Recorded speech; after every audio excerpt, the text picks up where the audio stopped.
Assalamualaikum warahmatullahi wabarakatuh. Perkenalkan, nama saya Rizky Febrianti dari kelas 4A Penyuluhan Pertanian Berkelanjutan. Baik, di sini saya ingin menyampaikan sedikit informasi mengenai rantai pemasaran produk agribisnis. Yang pertama yang harus kita ketahui yaitu apa itu rantai pemasaran. Rantai pemasaran adalah alur yang dilalui oleh barang-barang dari produsen ke perantara dan akhirnya sampai pada pemakai atau konsumen. Adapun pengertian rantai pemasaran menurut para ahli, yaitu menurut Irawan dan Sujono, rantai pemasaran adalah himpunan perorangan dan perusahaan yang mengambil alih hak atau membantu dalam pengalihan hak atas barang atau jasa selama berpindah dari produsen ke konsumen. Sedangkan menurut Kotler dalam bukunya mengatakan bahwa strategi yang sering digunakan perusahaan dalam mengelola saluran pemasaran, terutama dalam penciptaan saluran pemasaran baru, yaitu strategi dorongan dan strategi tarik. Pemakaian strategi ini tergantung keputusan perusahaan, terutama tergantung popularitas produk perusahaan tersebut.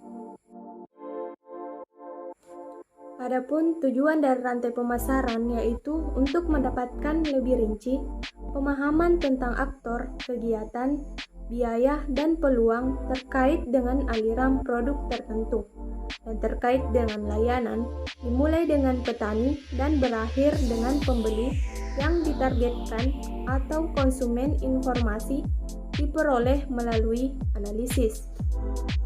Rantai pemasaran juga membantu dalam mengidentifikasi untuk klien tertentu dan lokasi kunci perilaku rantai pemasaran yang akan membeli produk. Dalam analisis rantai pemasaran komoditas pertanian, di dalamnya terdapat analisis harga dan penambahan nilai dari urutan kegiatan yang lengkap, mulai dari bahan baku hingga proses akhir sampai ke konsumen, sekaligus menunjukkan keseluruhan para pelaku dan kegiatan yang relevan yang memberikan pengaruh langsung dalam penentuan produk akhir.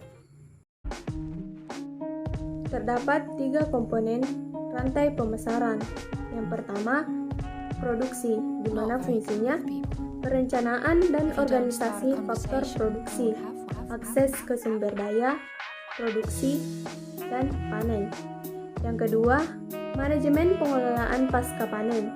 Fungsinya koleksi, seleksi, pengemasan, diferensiasi produk, nilai tambah, transportasi, dan penjualan produk. Yang ketiga, pemasaran, di mana fungsinya yaitu kontak pembeli, negosiasi pasar, negosiasi produk, negosiasi harga dan kondisi, serta penyampaian produk ke klien. Sedangkan untuk saluran pemasaran produk terdapat 3 tingkatan. Untuk tingkatan yang pertama merupakan saluran pemasaran yang terdiri dari 2 pelaku bisnis, yaitu produsen dan pengencer. Pengencer merupakan salah satu pelaku bisnis perantara yang ada di antara produsen dan konsumen akhir. Yang kedua, untuk saluran tingkat kedua merupakan saluran rantai pemasaran yang memiliki 2 pelaku bisnis perantara antara produsen dan konsumen. Pelaku bisnis perantara biasanya disebut distribusi utama, agen, pedagang besar atau grosir, dan sedangkan untuk perantara kedua biasa disebut pengencer.